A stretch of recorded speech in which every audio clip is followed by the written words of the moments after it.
Hey everybody, this is Rydo and we're back to Fallout New Vegas. So, was going to start the new DLC, the next DLC here, but I wanted to point out that I did some research and the Charleston snow globe literally is just on the counter here. I just never walked by it enough to see it. So, the question I guess would become more a question as far as just what other things did I not even look at? Did I even look down these hallways? Probably did. Let's see. Yeah, if something is empty this much, I did. I just didn't look at the one location where basically you don't see very often, which is a counter that has something on it. So that's all the snow globes. Now I have Raoul with me somewhere around over here, stuck in this pathfinding, because I can finish his companion quest in a couple of ways. One way is that the person we were supposed to talk to and exhaust the dialogue has been reassigned to the Forlorn Hope location. In fact, and the game just crashed. Man, and well, no, I did leave this game running this time, but increasingly the game is just crashing. So yeah, as you move the main story forward, most of the named characters in Camp McCarran, outside of Camp McCarran, get reassigned to this location of Forlorn Hope, which means I can talk to the one old guy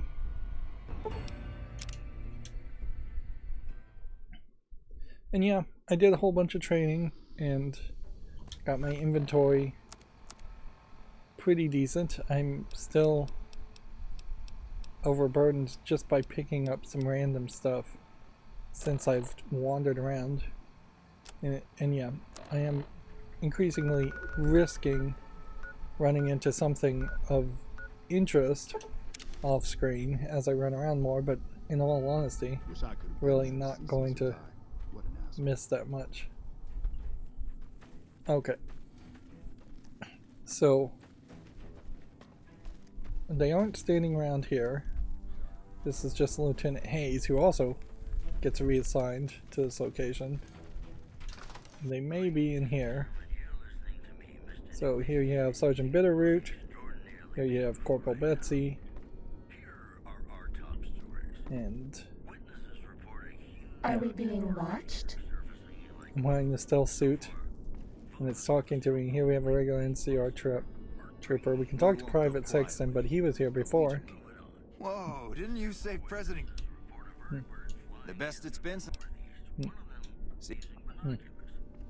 I can't turn in Legion ears anymore. So that's a couple of them Hoover Dam. in this room. And then I think the rest of them are, or at least the person we're looking for in particular,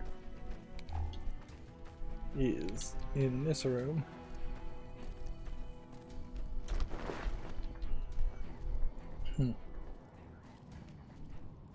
So Wish here I you could have been there to see Caesar die. What an asshole. Corporal Sterling here, an older guy. Basically the same face model as the other old guy. Howdy. What brings you back? So we have to, I think, just exhaust his entire dialogue while Rollo is our companion. Used to be a ranger. One of the first we took. We'll skip through all of this because we really don't care what he has to say. And this is, I guess, the only time that Till then, we'll man you actually are rewarded in some way Keep yourself safe. for going through an entire dialogue tree. And then I think Raul should just talk to us when we walk out of here. Talk, boss. Meeting Corporal Sterling. Well, it kind of got me thinking. Here's a guy that's been beat all to hell, right? I mean, he could have retired from the service, but instead he signs back on and does what he can. You Should think he take the did mask right off thing? this guy. And it's kind of funny, he's a ghoul, but people still recognize that even though he's wearing a mask.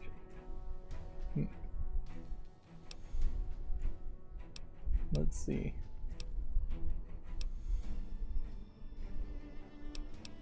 We'll go with the top choice here. You think so, boss? Because I remember a time when a lot of people stuck to their duty no matter what. It ended with nuclear bombs falling on my hometown. After the fire, I knew my sister and I couldn't stay at Hoover Ranch anymore. The refugees still wanted me dead. They even put a bomb down. I remember how scared Rafaela was. I told her if she came with me, we'd see the vaqueros. She used to love the rodeo, especially the trick rider. We figured maybe we could find help in Mexico City. We were young. We didn't know what had happened, really. We didn't understand about the bombs. So, basically you get more of his story regardless of who you talk to and what order you talk them into. I don't think it was as hard hit as DC or Bakersfield, but it was bad enough. By the time we got there, the city was a radioactive ruin. Still, the city was full of looters, already forming into the beginnings of raider tribes. Crime was bad before the war, but now it was a nightmare. We were living like scavengers, scraping by on what little food we could find, always looking for medicine for my burns. And then, of course, the radiation started to kick in, turning me into this handsome devil you see before you. You're a poet of understatement, boss. But there were moments it was almost worth it. I still remember finding that novelty costume shop. I was just looking around for something I could slice up to wrap my burns when I saw the vaquero outfit hanging on the rack like it hadn't been touched. I took it, not like anybody else needed it, you know, and wore it back to our camp. Rafaela laughed for the first time since the bombs had fallen. It was. I started to build up a legend. Sometimes it headed off trouble, but most of the times it just started more. Young punks looking to prove themselves would come looking for me, but my eyes were sharp and my guns were quick. For a while, it seemed like we might even survive there, until Rafaela. So basically the story I'm getting here feels very much like this character, Raul, is heavily an influence for the ghoul character in the Amazon Prime Fallout TV series. She went out to find some food one day. I was sick, so I stayed at her camp. I guess it must have been the beginning of radiation poisoning. Anyway, it was supposed to be safe, but some raiders happened to pass through where she was scavenging. I won't speak of what they did to her. When I found her body, the only way to recognize her was this funny little scar on her knee from when she was a little girl. Terrible doesn't begin to cover it, boss. I led my whole family down. First the ranch, now Rafaela. I was the last Tejada. I guess maybe I went a little crazy then. I took my guns and went back to that market. I didn't have many bullets, but I had enough. After the raiders were dead, I salvaged what I could from the store. I was tired. I just wanted to be alone forever. I left Mexico City behind. I made my way out to the Gulf Coast. Eventually, I found an old Petro Chico refinery nobody had claimed. I stayed there for a little while, and I thought a lot about my life. I thought about the guns I'd lived by and what they'd gotten me. I decided my guns hadn't gotten me anything, and it was time to give it up. I took off the old vaquero outfit and put on a Petro Chico jumpsuit. The name tag said Miguel, so I started using the name myself. Eventually, I made it to Arizona. That's another story, boss. So the story doesn't go too long, and it's interesting, but it's not very actionable. Like, there's really just nothing you can do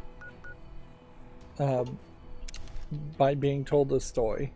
other than to just listen, which is weird. Speaking of weirdness, now, what I believe has happened here is Loyal, according to Reddit, is in a different instance of this room, pre-bringing the ship back. And so he is, I believe, stuck in the floor, effectively, or maybe in the sky, or maybe just far to the left or far to the right, somewhere. He is in a alternate version that has just been moved into this.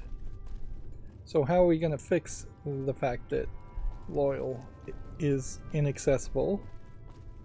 Well, once again, what we're going to do is we're going to just unplug the Xbox controller I have plugged in, and we're going to use a console command to teleport him, which this would be about the third or fourth bug, game-breaking bug in this game.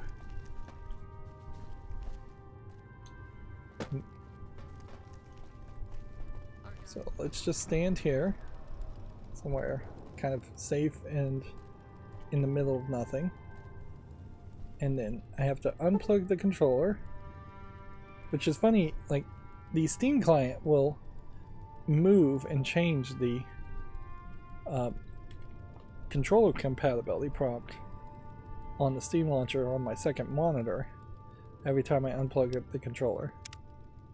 Okay, so then I'm going to hit shift to bring up the console, and then I'm going to type in a specific thing, and fingers crossed this is going to work.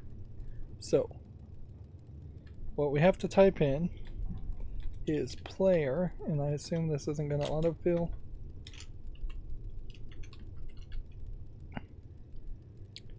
Then period, then place to me, all one word. No, not place to me, place at me, all one word. And then we have to put in the unique code of that character, 000 FED 42.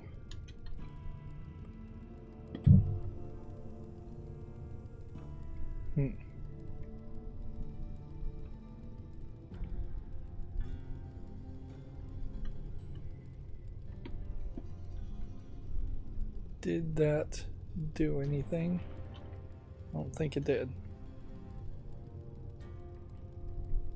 See, I just clicked on something, and that's something. Like, everything around here has one of these custom numbers.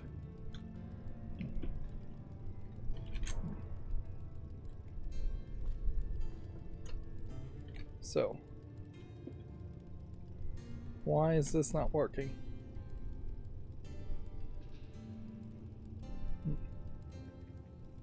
I'm happy that we managed to raise the bomber in my There life. he is.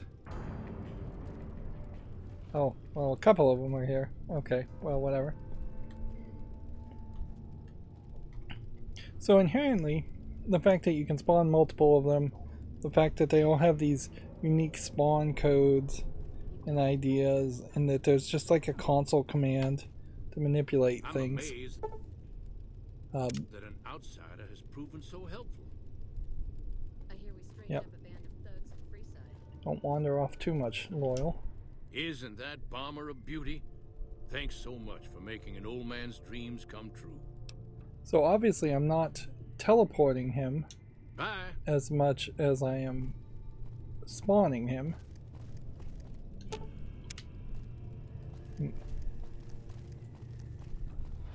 That's a good thing to see, huh, boss? That Loyal guy. He's getting up there in years, but he still finds a way to make himself useful to his people. If If you ask me, that's better than withering away all alone or holding on to some faded piece of glory from your past. Yeah,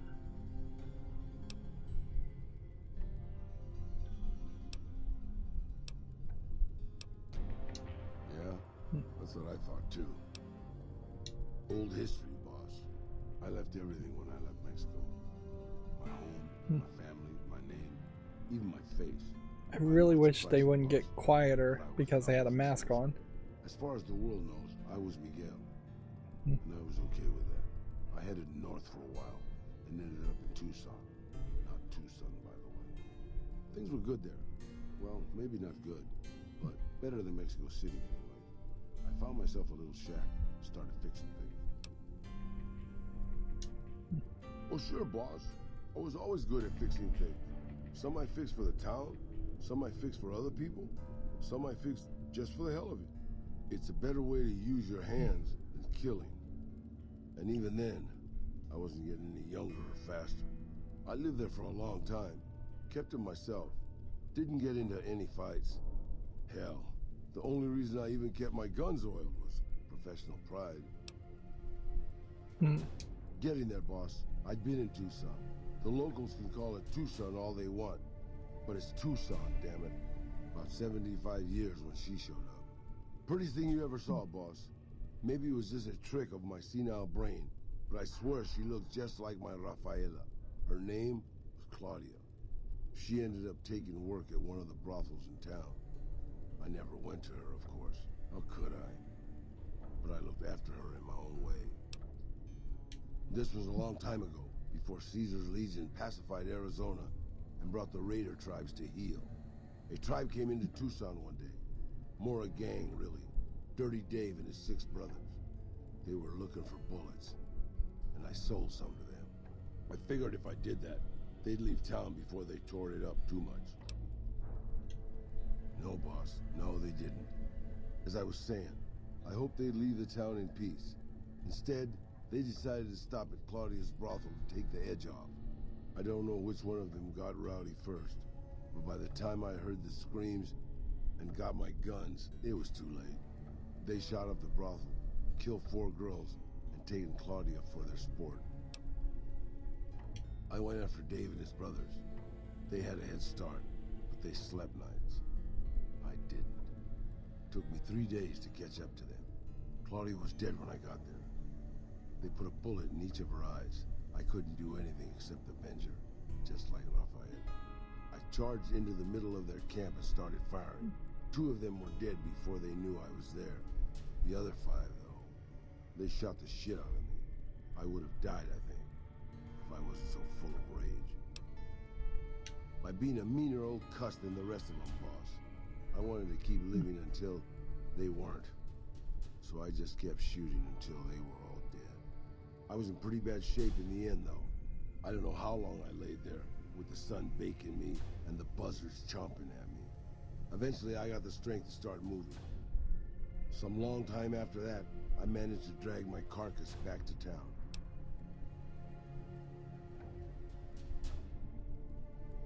When I recovered, more or less anyways, I left Tucson and headed west. I ran into Tabitha at Black Mountain, and well, the rest you know. I swore I was done with the gunslinging life. I was too old, too slow, and too beat up to protect anyone anymore. I thought I was done forever, but after traveling with you, I realized I've always had my doubts about whether I'm really too old to keep living the life of a gunslinger after all. And after seeing what you go through, boss, I think I am. From now on, I'll let you deal with the fighting and stick to keeping your gear working. I don't want to slow you down more than I already do. Let's see. Let's do the speech check. You think so? Well, you're the boss. Okay, I'll give it a try.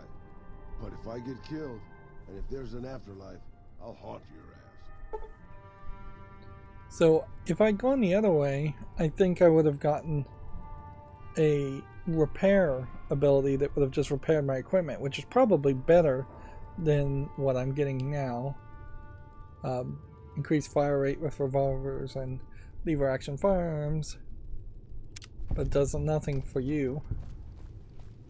And so now he's wearing this unique outfit. Okay, and so that is it as far I'm sure as you'll be fair and equitable, boss. Raul's side quest, and that is it for all of the side quests. So, what it is worth doing, just for saving time reasons, is to go ahead and just hand him anything of any weight and then dismiss him back to, well, you know what, we'll just hand him everything of weight and then we'll fast travel to the DLC. The one thing I haven't checked on, and that I would have a really hard time checking on, is just trying to figure out what the Wild West perk does, like in more plain English. And so now he put that equipment back on as soon as I traded with him. Yeah.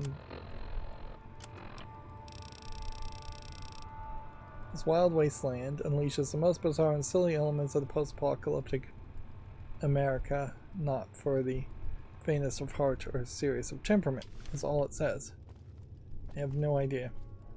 I also have no idea how many other characters may be just stuck in that alternate version of this area. And wouldn't it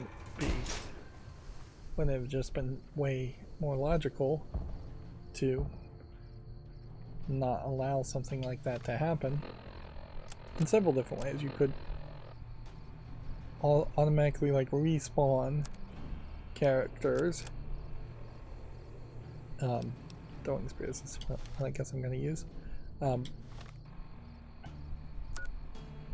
You can automatically respawn characters if they are above or below a certain height, or outside of just general regions.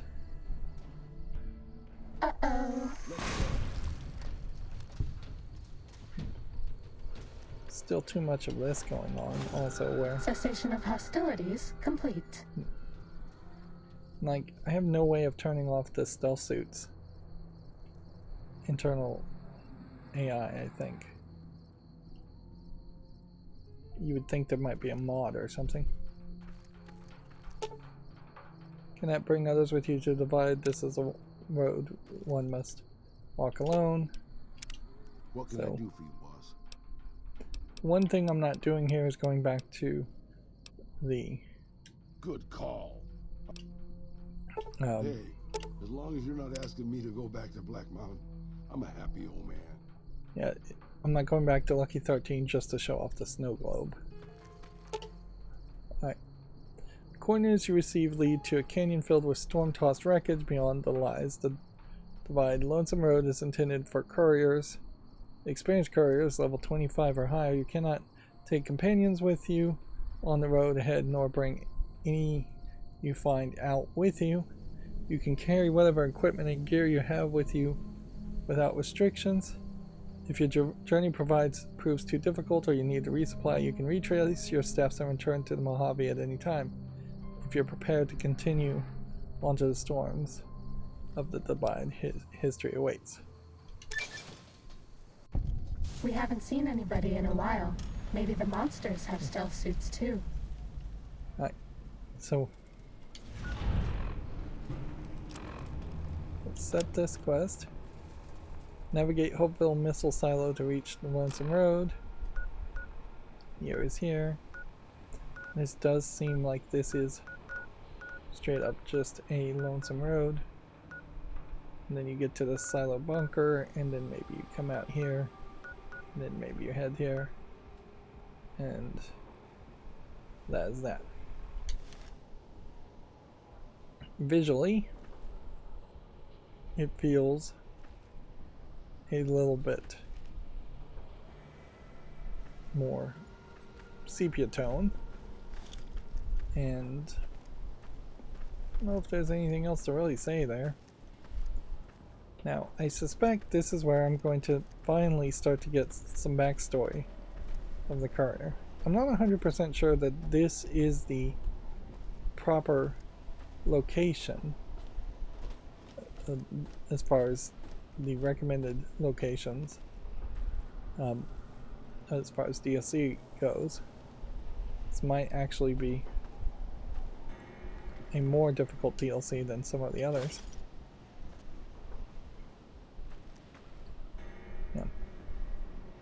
And perhaps this is a good example of what you are supposed to expect the rest of the areas to mostly be like, that there are just large scarred regions in the United States that are incredibly dangerous and incredibly devoid of supplies.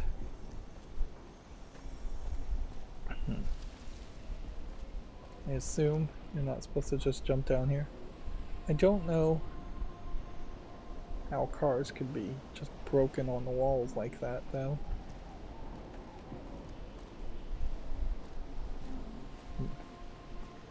We are seeing that there is a different feeling here, in that there's some verticality preventing you from going to other locations, and I doubt that this DLC is going to be about science, or perhaps even really fixing any of the problems that you might run into. This may very well be more about fighting robots. You can't go home. You can go home, courier. Lonesome Road, opening automatically. So one kind of assumes that maybe it wouldn't have unlocked. Now, I'm going to get overburdened fairly quickly, and the diagonal levels of this are something to mention. Blast silo controls and reactor. Reactor requires a key. Maintenance access 3. This requires a key.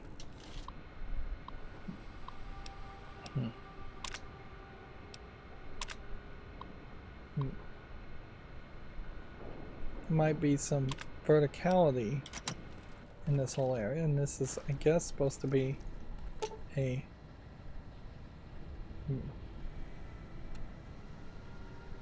so a higher level hacking. Interesting. None of the rest of the game is like that. So yeah, feels like we may just have some verticality here of going through a missile silo. And this may be more of a just search dungeon, a fairly large dungeon area. Or, more realistically, it's a falling action section.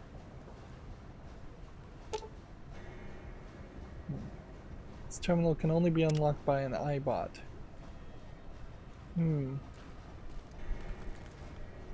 So this is the DLC I saw. This gives more things to the Eddie robot, who already was a fairly overpowered companion.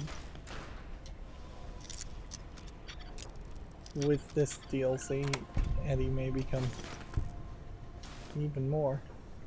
Breathing mask. Is that the same as the rebreather? Or does it do something different? Yeah, how far? Seems like they're teasing that we want to go to the reactor.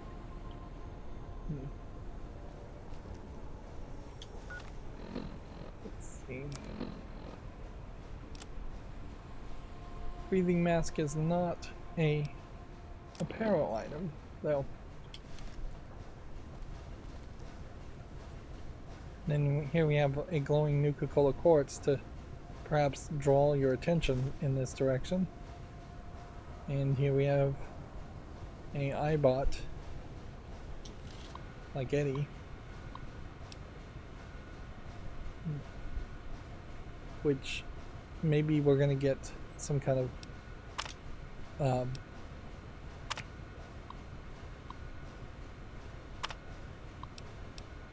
way in which we can upgrade Eddie, because we couldn't have taken Eddie with us.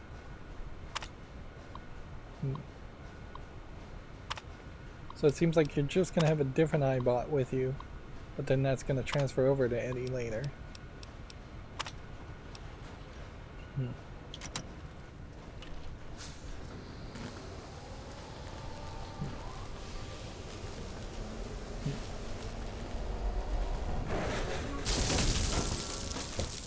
Nope, it's Eddie. It's a different Eddie.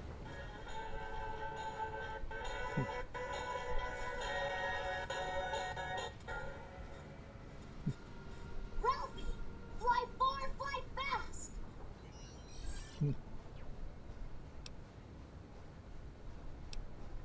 Let's go with Eddie. What are you doing here? Asylum must have some pretty advanced engineering facilities to remote scan you and build copies.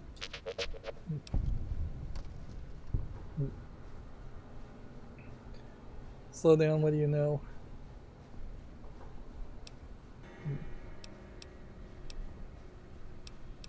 Let's just go with this dialogue. I don't want to waste too much time. Experiment log 369248/B. iBot Duraframe Universal Interface Override System. This is Dr. Whitley presiding. We've boosted signal gain and enlarged the overflow buffer system. That should ensure 100% connectivity and control. Eddie, whenever you're ready. Yes, success.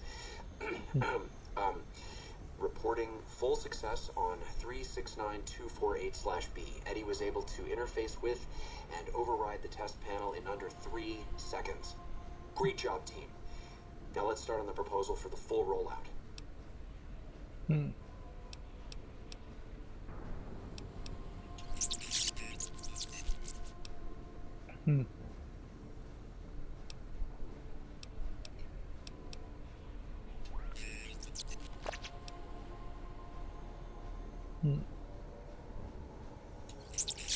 So we're just exhausting all of this conversation, so I'm not reading out what I'm saying, and Eddie is just beeping. Only panels with dish-shaped receivers. The console in the main room has one of those.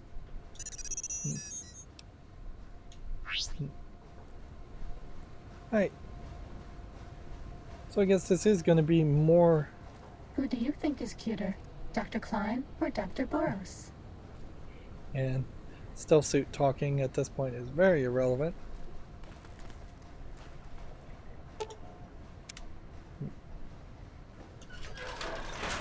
So I can't activate this. You can. So, United States Armed Service Joint Automated Commissary and Repair Station, please input your selection. Commissary means purchasing things. Flashbangs, where you need to buy at least one of those. Let's just go ahead and assume we need more of those. Breathing mask. We picked up a breathing mask. US Army Combat, we'll buy that. And we'll just buy everything. And then... am I going to take a bunch of damage? It would justify all of that.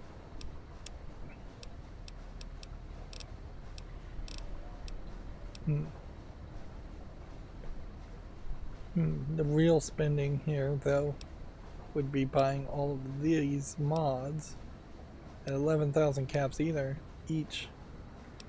That's a lot of caps. And yeah, I don't have anything to sell, nor am I certain that any of the items I have right now really need to be sold or even collected as far as being purchased here. I might just pick up a bunch of stuff. I found flashbang grenades. Flashbangs are special grenades that deal fatigue damage, reduce enemy weapon skills, and have a chance to frenzy tunnelers. Then the repair interface, ease to repair items. Okay, and if I was to use U.S. Army combat Did I do something wrong? outfit, you know what that looks like. It is +2 survival, +3 guns.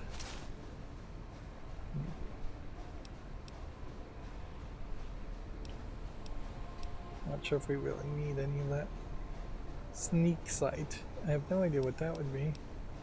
This is a DT of 5, this is a DT of 4, so I don't think we'd do that. And then the breathing mask seems to just reduce resistant radiation, so I'm not too worried about that either. This is all extra items. And here's Programmer's Digest. I almost missed.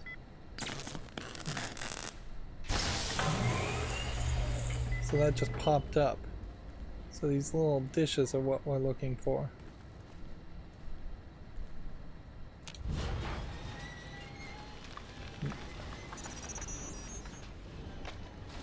So we're turning power back on, and we can see a rocket of some sort being repaired by another iBot. Maintained by iBots. So iBots seem like they're going to play a big role, and I would guess the general thought here is that Ulysses is going to play a big role with iBots. I guess maybe that would explain why Ulysses is all about the old United States, is because he is from that time, it seems, and very much was connected to that time. Alright, we'll try plastic, which tells us 0 is correct, which tells us drained is not correct, also tells us wearing is not correct. Devices might be it. 0 correct is frankly a lot of good information. Let's see.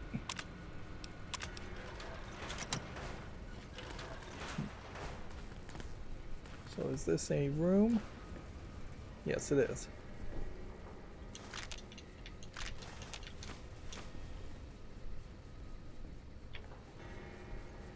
I don't know what we're going to do here though. Like, we're getting crafting items, and we know Eddie can let us do crafting stuff, but we're also getting just general garbage items, and Eddie can't do anything about that. And the big mountain trigger won't work inside, and it wouldn't work inside a DLC anyways. I bought upgrade circuitry board. We found a module on this broken iBot that can upgrade Eddie's.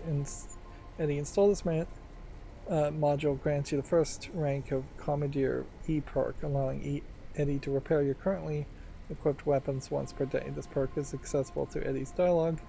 If you find more upgrade modules, you can unlock further ranks of this perk. When you return to Mojave, these upgrades will carry over to the original Eddie as well.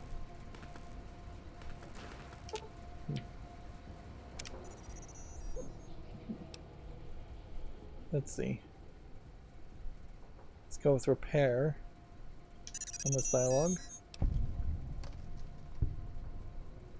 Let's see.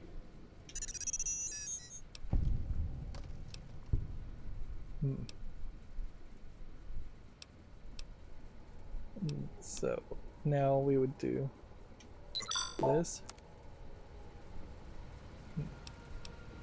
What can we craft? That.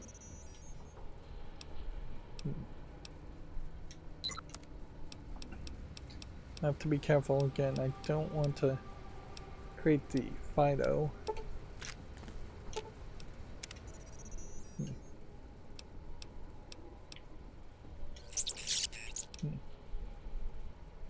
Experiment log 3. And so we can listen to previous logs. Also, we probably won't ever do the ammo. We don't want to convert blank magazines to books.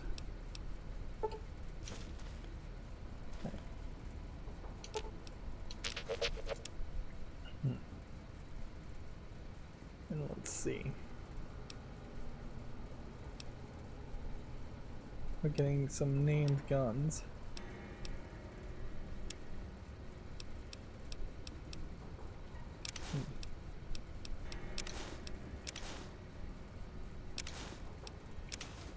Yeah, there's 2 breathing masks, but they're weirdly not stacking, not being numbered as stacking.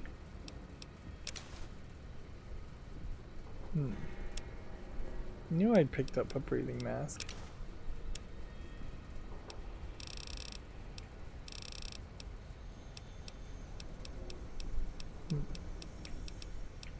Looking for the upgrade.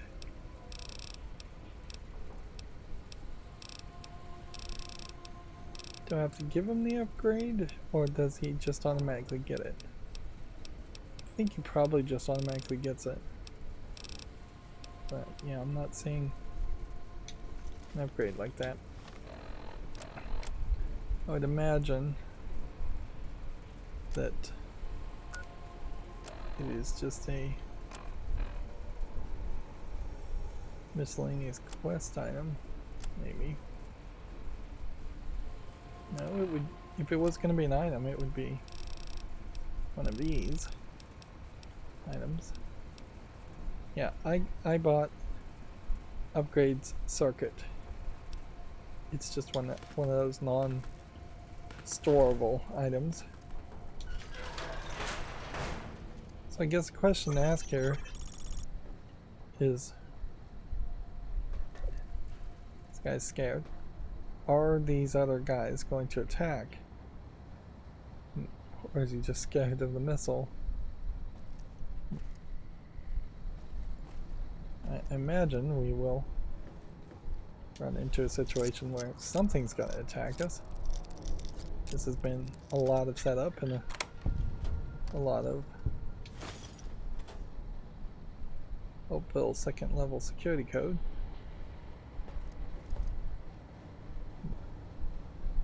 Could go down there. I'm not sure that there's anything there worth getting, though.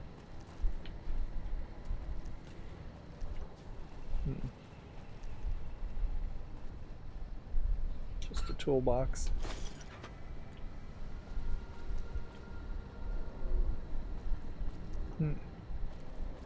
So it seems to me like the other eddies are either higher up, much higher up, or they've moved to a new location. Dr. Grant? What the hell do you think you're doing? Ah, Whitley, there you are. Orders from Colonel Autumn. He feels the iBot Duraframe project isn't advancing quickly enough.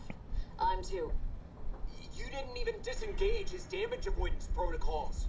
You're hurting him. Don't be ridiculous. It's just a machine.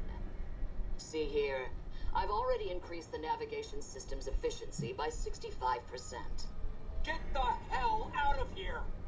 Fine, Whitley. It's your lab. At least until I tell the Colonel about this. So we have a Dr. Whitley and a Dr. Grant. I wonder if this is supposed to be some kind of Easter egg reference to Mega Man, Dr. Wily. I don't think there's a Dr. Grant in Mega Man.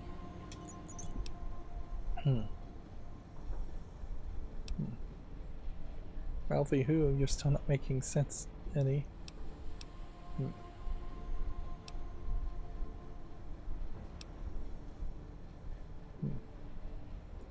Who the hell is General Winters? The recording mentioned Colonel Autumn. Maybe he's not speaking correctly and replacing one word with another.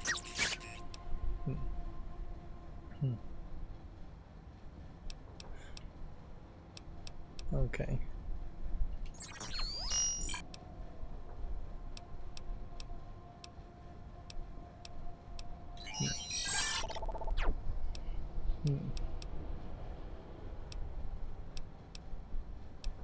So we just want to exhaust the story, I guess, and maintain good relationships with Eddie. What's weird here is this is kind of making up for the one thing Eddie doesn't have in the main game, which is any actual like conversation ability. I don't like the tilting of the whole building, you know. As one thing I think I could do without. I already have the password, so I missed an opportunity to hack. Although I seriously doubt we're going to not end up at level 50 anyways.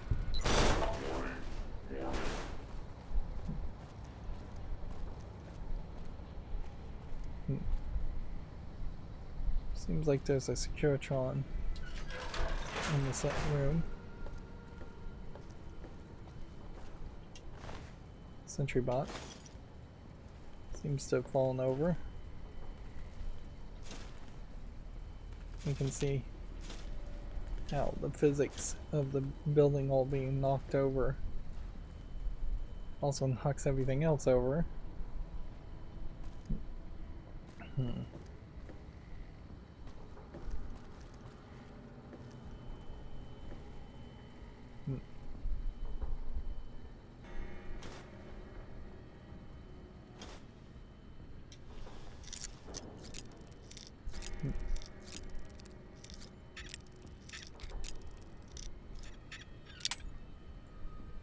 We have 79 bobby pins. I guess it's worth mentioning that. So we're You're in my good best position friend there. forever. We have Hopeville Site's first level security code. We may actually need to find these security codes, but if we needed to find them, then I guess they wouldn't be behind locked things, would they?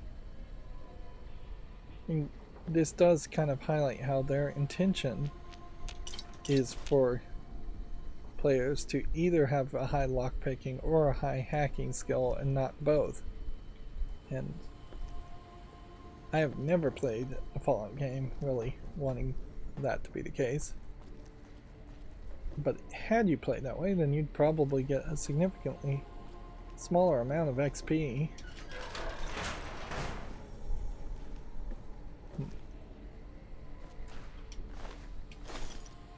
So I guess now this is where we're going to be introduced to the danger, whatever the danger is.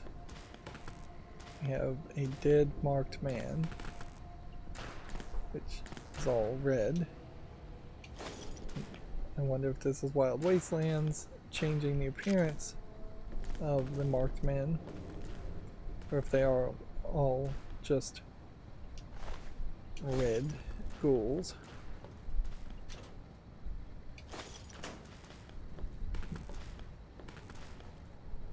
Red glare rocket launcher.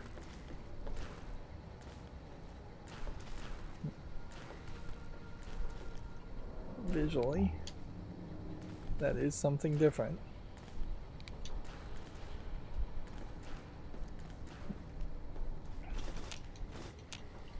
So we know that there's going to be at least one different faction.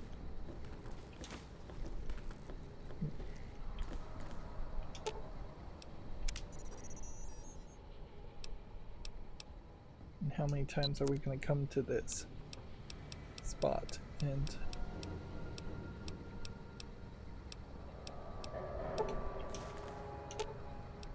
craft things. The weird thing also I would say about this is that you don't inherently increase the value of everything you craft. You might just lower the weight of some things, it feels like. I might be wrong about that, but it definitely feels like that's a possibility. And yeah, if I didn't have that optimized perk, there'd be a lot less I could Oh no, craft. we're out of medics. She just shot me with medics automatically, my stealth suit did. For what seems like no reason.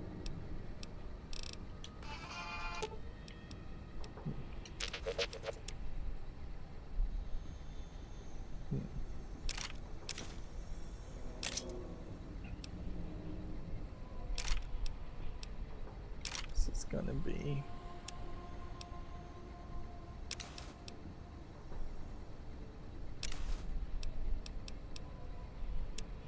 gonna be a lot of work. Yeah, I don't see a way you're gonna end up not just overflowing with items.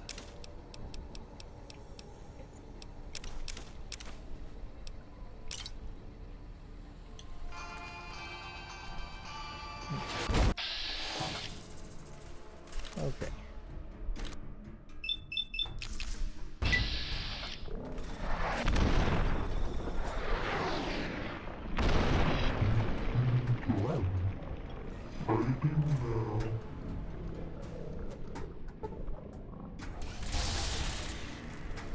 So that gun, or spears, more accurately, is ridiculous.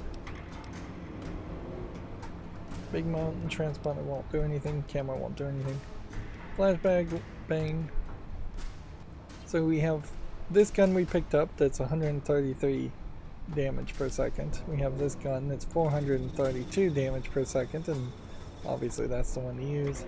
We also have the riot shotgun that's 364 damage per second.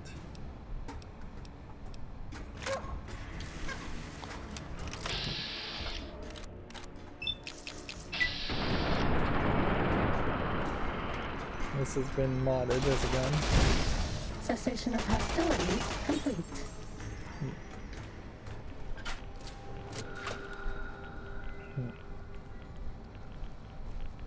Also seeing some radiation here. And I guess there was a whole thing here where we could have prepared this terminal. And then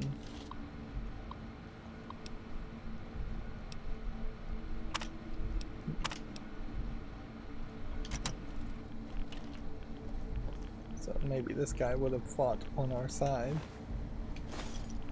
if we had hacked it faster.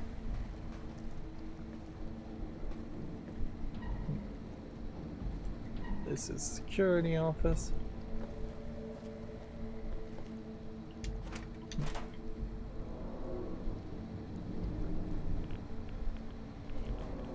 So positionally, I could see a reason why you might have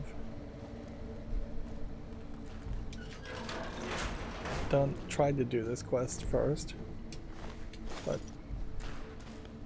I would assume you would have found this quest and then it would have said don't do it until you're level 25, which you definitely wouldn't have been level 25 when you first found this quest, more than likely, or this DLC.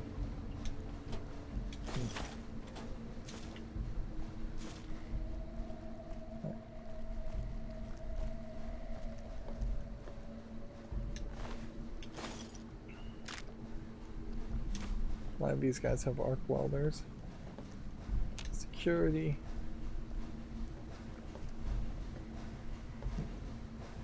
Door is activated somewhere else.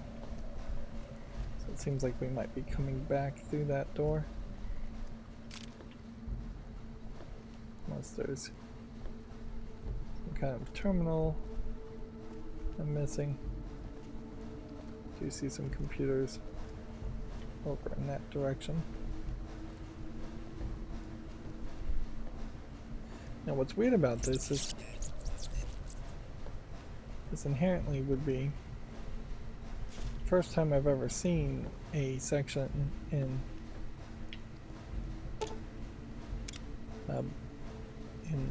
Fallout where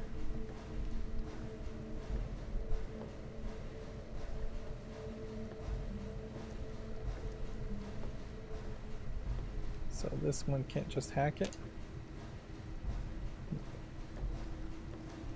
Okay. So yeah, this would be the first time ever to have a locked door. Take that Bowie knife. Oh, speaking of knives, the cosmic knives apparently are around the place. Somewhere in the Mojave, in part. Are we being watched? Stabbed into tables. So there's only like 4 or 5 cosmic knives in the whole game, and I think they're all in the main game, Mojave area. What's funny about this missile silo is it feels very much like it is also been built by the Vault-Tec people. And here we can see a very different military symbol than what we would expect. Of course, this is also like hundreds of years in the future in an alternate universe, on the alternate timeline. And they'll never really give you any real details as to why the Vault-Tec or the Fallout universe is so different from the real world.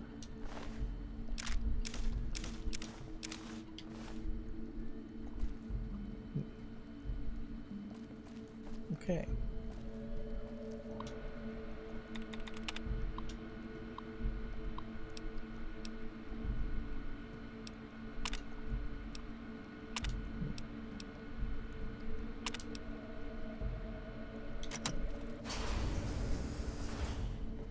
So we deactivated the personal sentries after opening the personal sentry doors.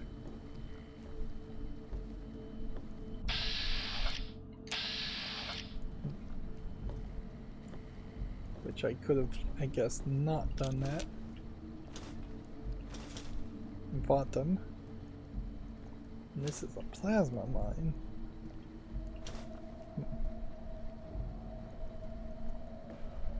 With them being deactivated, they're not targetable. So bullets just seem to bounce off of them.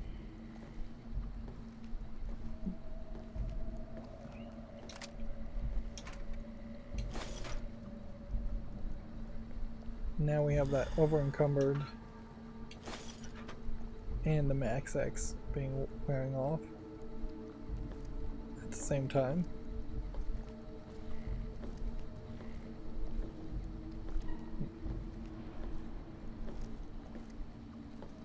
I guess one thing to check here is what is his holding weight?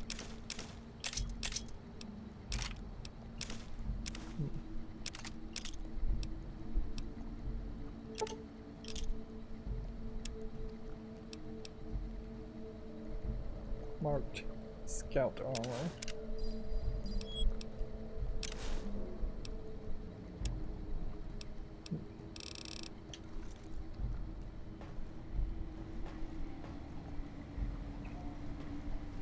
Now what I think might suck here is that we may find that to drop anything off would just require us to walk backwards throughout this entire section.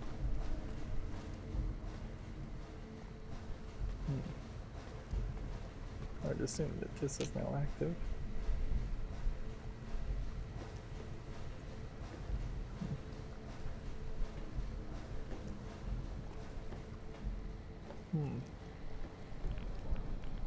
Where am I supposed to go? I see an arrow pointing me this way.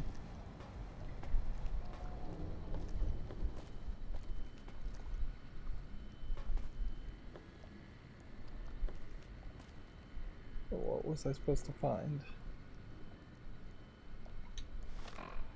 Let's check the local map.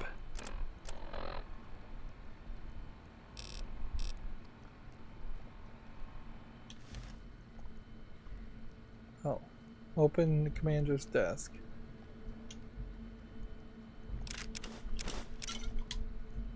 So there's a desk here.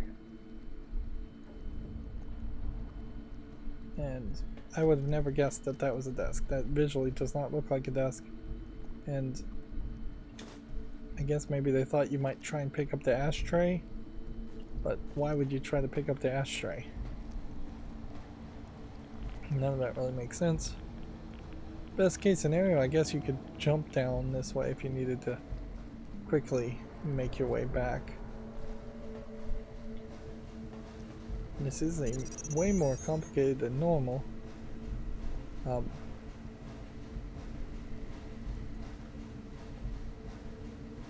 Puzzle, as far as just getting keys to the right place.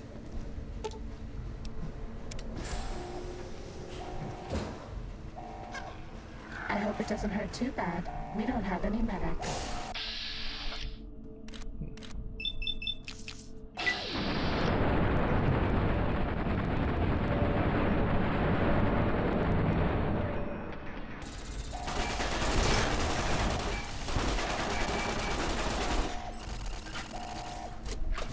Ready, steady, fighting. I guess my turret system being hacked helped there.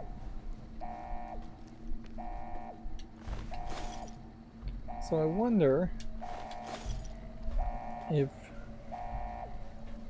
maybe you just need an electric gun. 'Cause I just don't see a way you get through all of this, even with this gun, which this gun is supposed to be doing 400 damage per second, and I've got nothing that does more than that, and that still doesn't feel good enough.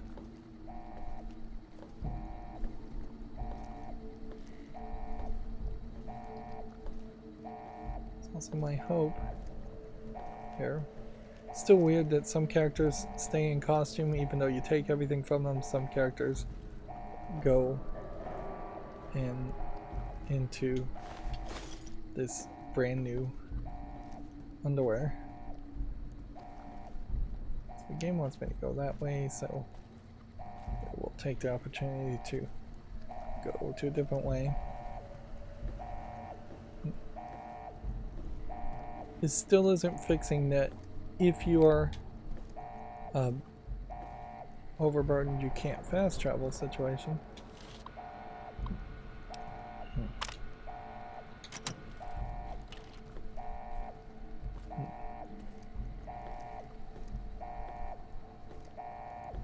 So it was a tilted missile silo, which I guess the assumption here is that it was a bombed missile silo and the bomb did not land completely on it and instead just tilted it and left a big crater next to it.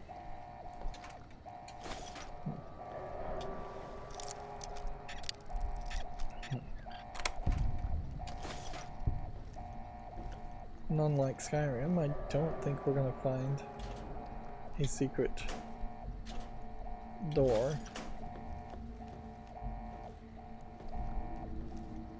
That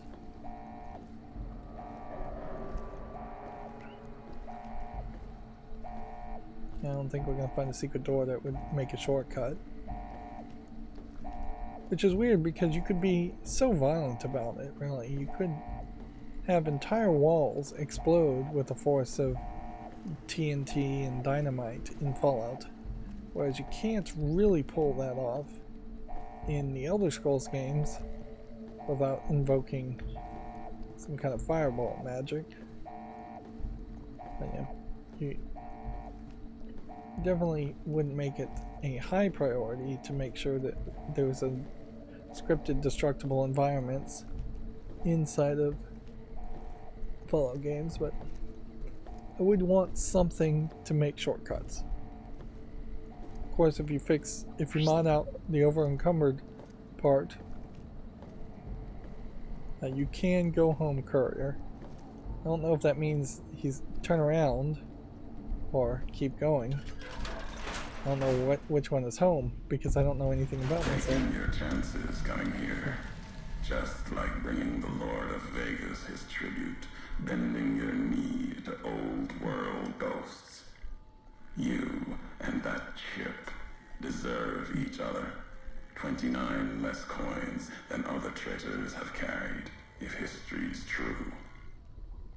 Now see the road the old world paves, and what the light of New Vegas promise, if they haven't blinded your eyes. Let's see. Maybe you should tell me who you are and what do you want. I'm a courier. Courier 6 was Courier 6. Like you, and not like you. In all the ways that matter. Spent too many years looking for you. Now letting you come to me. Thought carrying that ship would end you. No. You got lives in you. Hard to kill. Storms, bullets, sand and wind. Yet still you walk. For now. Let's go with Perception 6 here. So yeah, I have no idea who this is. Apparently I'm not supposed to know who this is. But he seems to be my secret antagonistic supervillain. Words are the only way couriers meet. Sometimes it's the paths we walk. But no, we've never spoken before now. You may not know my voice, but we've walked the same places. The long 15 to Prim. That wasn't the only road you ever walked. I've been to your home, the place you kept returning to.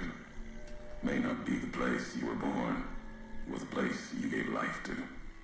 Same thing. People forget couriers can keep communities alive until the day they're gone and their breath catches in their throat. So, supposed to be uncovering bits of information about our past, which is weird because for a role-playing game, usually the character you're playing as has very little backstory and past. Although, in fairness, Fallout 3, you see your character from basically their birth to, well, actually from their birth all the way through the last point of the game, and Fallout 4 has more of a backstory. So it seems weirdly consistent that they give backstories to the main protagonist, then have character creators. Not my given name. Close enough. Took it from history. Found it in a book. It's an old world name. Ulysses lived a long time ago. Long before the old world set fire to itself. He made a mark without being myth. Had to fight during a time when his world had 2 flags, and he had to make them one. Let's go with the Intelligence 7 one. History. Yes. Ulysses walked a hard road. A general, like Caesar and Oliver. He was brown and stubborn, gave him strength on the battlefield.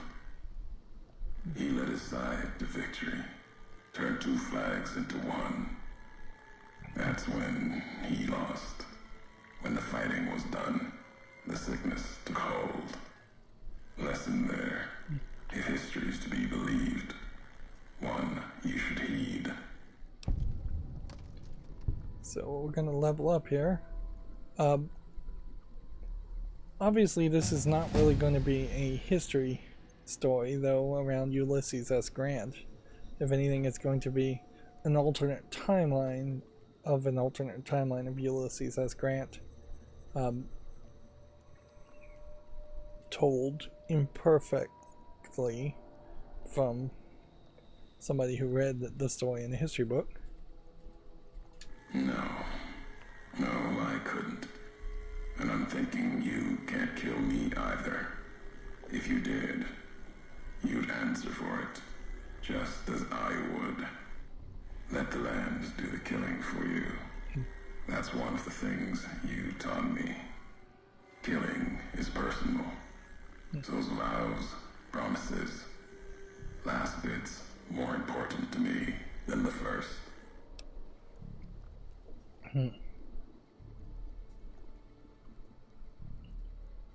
So, yeah, I'm playing as a female character, but I assume Ulysses would always be a male character because of the voice acting. So I don't think he's gonna have a romantic connection of some weird way to me. He might be like a long lost twin brother separated at birth or something. What kind of world would this be if Courier killed Courier? You've got enough distance ahead of you. Save your breath for the road. Don't waste it on words.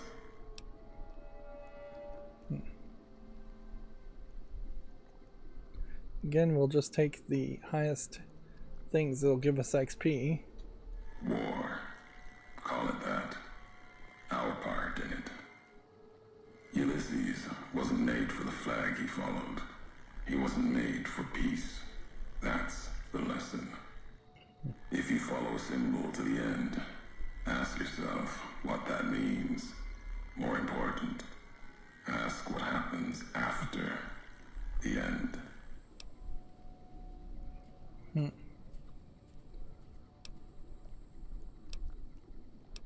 Let's go back to the job you refused. All right, Courier. If the why of it Usually the matters first to you, option is the option you want to take. meant to. No, never. You're a burden. Weigh you down long enough to let death catch up to you. But you survived. There was death in that package. And while the chip is important to old world ghosts, no, you are more dangerous than that chip ever could be. Remember, you were shot in the head, so you don't really remember your hit past. Little piece of the old world speaking to you, waiting for you to wake something else up with it.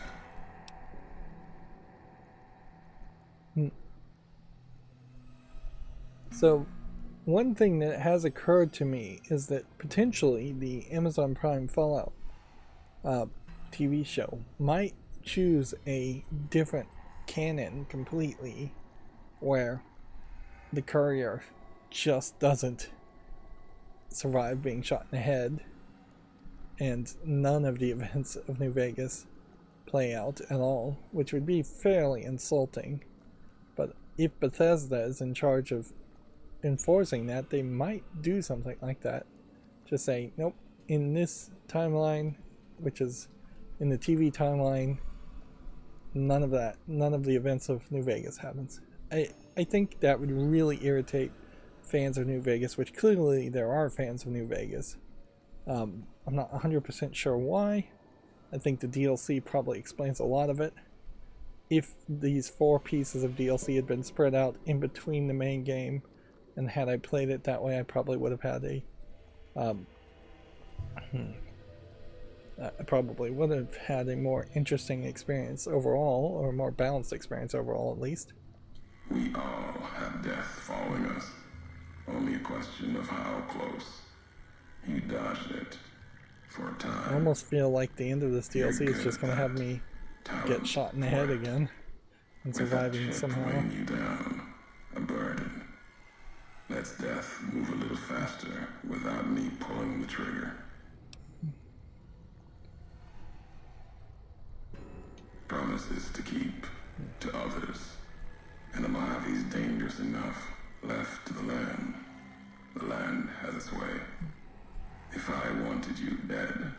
we would have met sooner. Not sure that's the way this ends. Might be that history needs to have its say. If not, then messages will do. Again, this feels very dark. So I guess next question, how are you speaking through Eddie? The robot with you. All of them are machines, radios, old world tech reshaped with new hands, historians, couriers carrying messages. Seen them as I've walked the divide, tending other machines. That one, sealed inside the Hopeville silo. Sign America is waking up. It will follow you, obey you, carry it until we are face to face. Then there'll be no more need for it to carry my words. The divide. This place is a slice of it. Old military. Can still smell the pride and the fear. Hope of the old world, wrapped in fencing, covered in storm. Got new inhabitants now, other than ghosts. More recent. Recruits. Okay. One of the things also that I would have imagined would have happened in the Fallout universe would have been that ghouls would have been revered for their knowledge and skill, being so old and being around when the bombs fell, some of them at least. Instead, just because of their appearance, they're completely isolated, and when you do talk and interact with ghouls, they tend to all be pretty crazy, so I guess that's why that didn't happen. So we have more checks, and my stats are almost at 100 for everything, so I'm probably gonna pass every check that exists. Even if it wasn't, I couldn't really take out, I couldn't leave this dialogue, which is, this is a lot of dialogue, and then read a magazine, which highlights how useless magazines really are.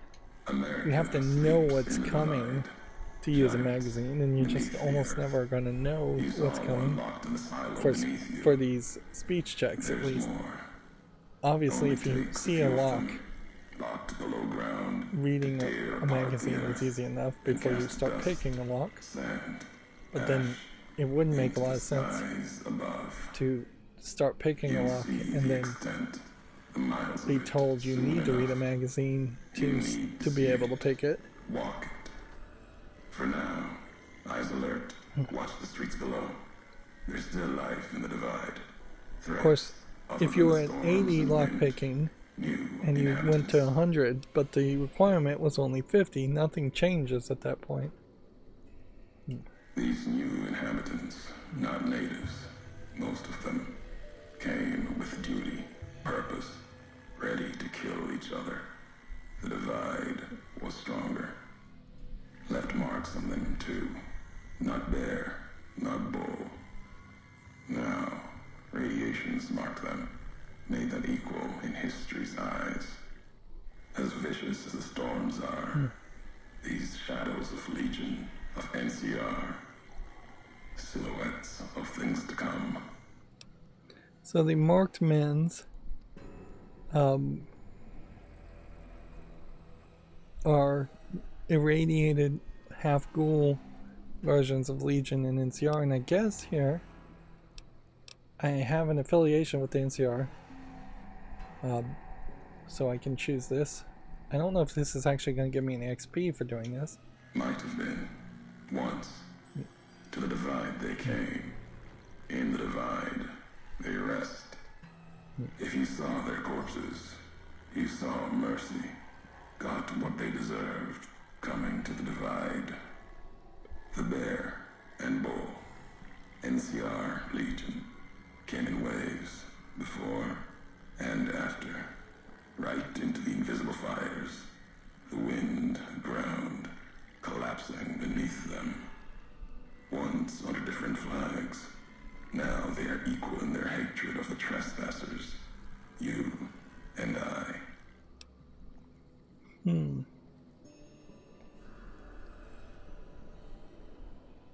Even radiation isn't enough to cause these wounds. Looked like they were skinned, then got right back up. Even as the fires here burned them from within, the winds of the divide tore their skin, exposed them, screaming to the sky. And just as the divide tears at them, so they tear at each other, for sport, like some tribal scarification. Falling back to their history, maybe. No matter what they suffer, the radiation, fire of the divide sustains them, makes them stronger. So, yep. This is, like most sci-fi stories, a complete misunderstanding of what radiation really would do, if anything. Does not really just mutate people as much as it kills most people or most organisms. But yeah, these marked men feel very prototypical psychos from Borderlands. Just crazy people that you can shoot all day long and not really feel bad about it too much. There's truth in your words. In what I've seen of their tactics, movements, recovery, those wounds, they couldn't live otherwise. The divide winds have torn the skin from many of them. Maybe the radiation is the only thing keeping them walking. They camp near silos, warheads. No way to cleanse the radiation. Makes them hard to kill there. Have to draw them out. So, there's going to be entire encampments that we're going to have to take out, apparently. America sleeps ahead of you. Its nightmares filled with quakes, storms. You'll need to find your own path. That means waking America's spears up from their slumber. There's ways. Warheads set off collapse. Warheads could open the gates again. You're resourceful. That machine, robot with you, can help you find the warheads you need to destroy. And their trigger, the detonator. The way ahead is below. The tools are there. The rest, up to you.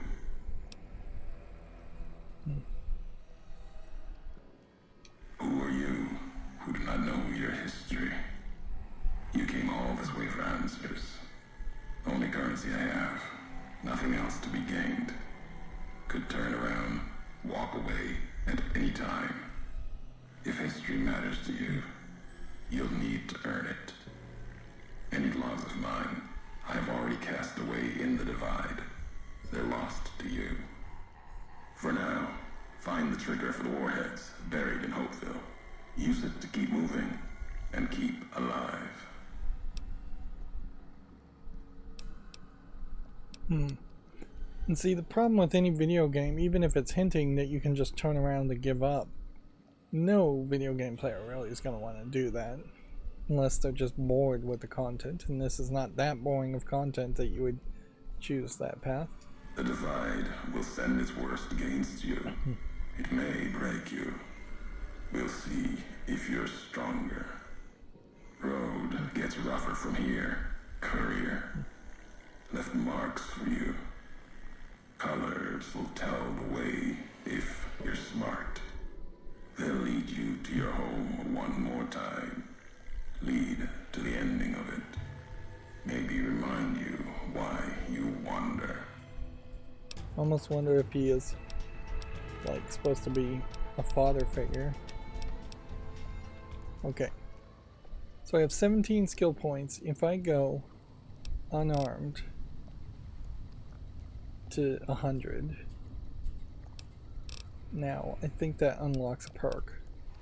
So I sneak at 100, I don't think does anything. Explosive is at 100, I don't think does anything.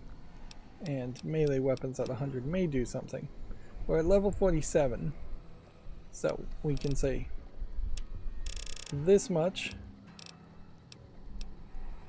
plus this much Means next time I level up at 48, I will have this much to go to 100, and then 1 point and 1 point here, and then at 49 I would have more than enough skill points to have everything at 100. And so then we will be at full 100, 100, 100.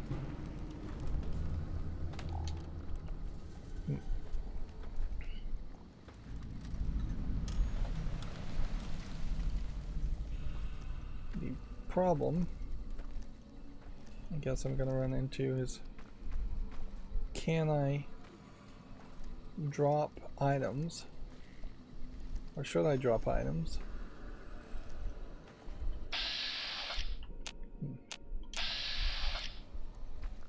in like the trash bin next to the door, or should I do something else? You can see there's some kind of enemy somewhere over here, according to my radar. Seems to be more over here. This definitely feels like a different kind of place, too. And old map. Well, that's interesting. We started here. I thought we started over here. Interesting. So going down here starts us here, and then we were going to work, I guess, our way here to this. This says Ulysses Temple, so that feels like that might be the end. And at a certain level, it almost seems like this could be some kind of roguelite experience, or roguelike experience. Something that would have us repeat the actions and go through the level over and over again. I guess the question here is, what could be valuable in this dumpster? So that seems to be the only thing over here.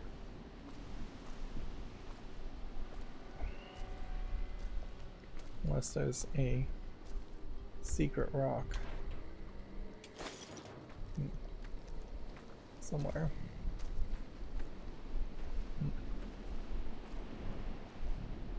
And I know Eddie can craft things, but it's not like the game is doing a great job. Who do you think is cuter, Dr. Klein or reminding you Dr. of that. Burroughs? So it probably would be wise to just have some crafting benches in the occasional locations, occasional buildings. This may be a shorter in square footage. So here's the American flag with a pipe sticking through it. This could be shorter in square footage locations that are just more deadly. See, I see a circuit board there, but that doesn't mean too much to me. This might be or hidden markings.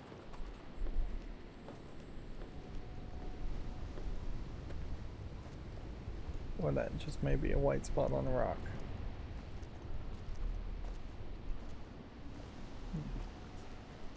There's a lot going on.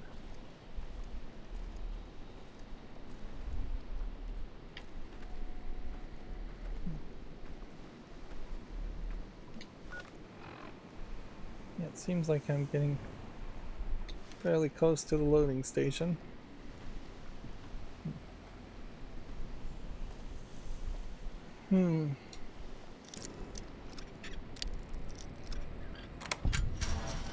So either this is going to be a faster experience, or it's going to be a slower experience where I think it's going to be all about the pressure of enemies attacking. And here we can see the Ulysses flag. This may just be a different experience overall if you are playing in survival mode.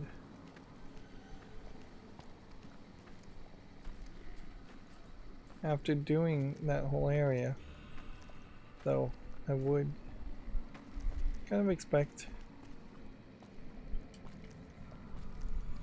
a location, building you could go in, something you could search.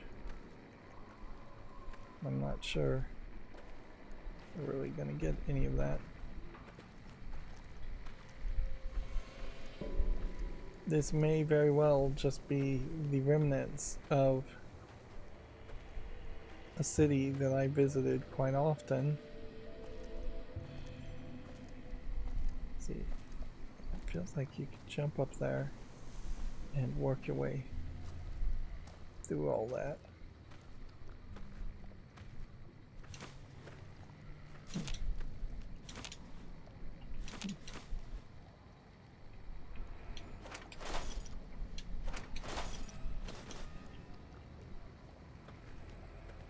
You're running into a weird situation here though, where it doesn't quite make sense. Yeah, it kind of feels like there's some verticality here where you can jump if you want. Nobody ever notices me, but they notice the Pip-Boy light.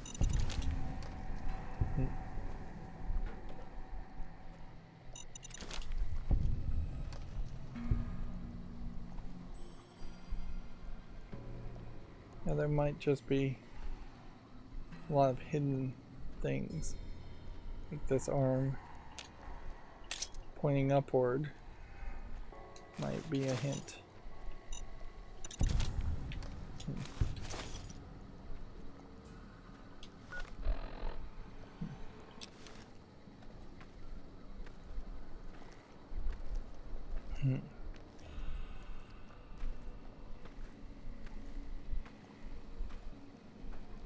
Definitely, if I was going to make a game like this and create a new Pip-Boy 4000, I would make the flashlight of the game. Pip-Boy lights on. Not affect whether you would get discovered or not, even if that is unrealistic.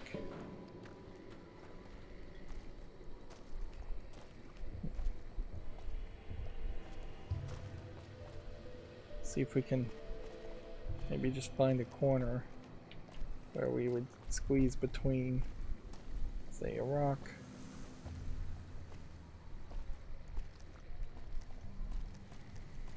Nope. Did we get over here?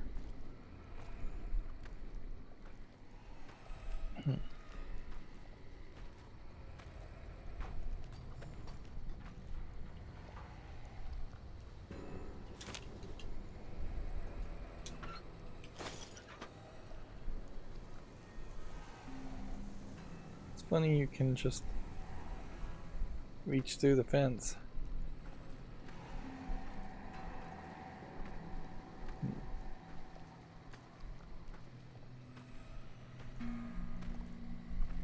This might be another case where I'm playing on very easy mode, and as such, there just isn't that much going on.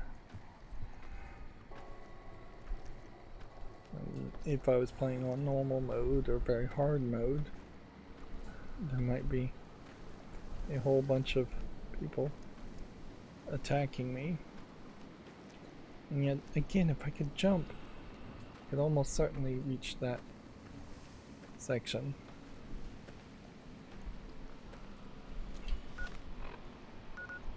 So I guess the move is just to go straight and discover the next location.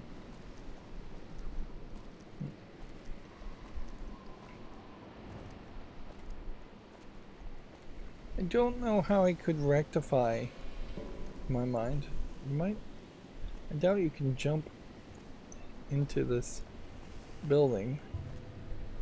It seems like you can get on top of the building. Yeah, I don't know how I could justify in my mind this long road being, a lonesome road being actually pretty short compared to Old World Blues. But who knows, maybe Old World Blues just happened to be the big expansion and everything else is more minimal.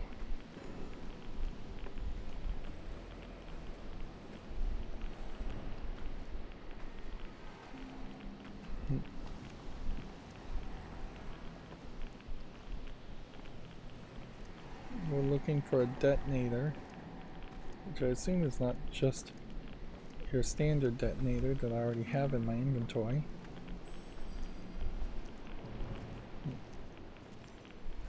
Or already have in my collection back at Big Mountain. It's not actually in my inventory.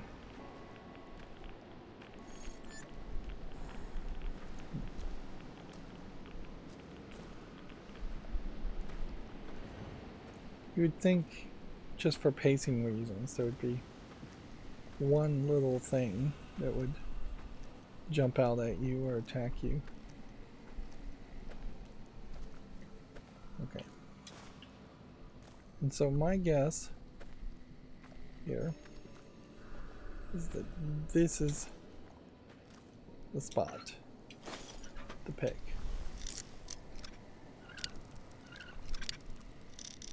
We'll pick a container that is just directly left of the crafting bench, and I will drop off everything. But you know what I'm going to do instead is I'm going to come out of that, and I'm going to just, in this episode here, we'll start next episode with lockpicking, and I'm going to do a whole bunch of crafting and resource management off screen. Thanks for watching. Please come back.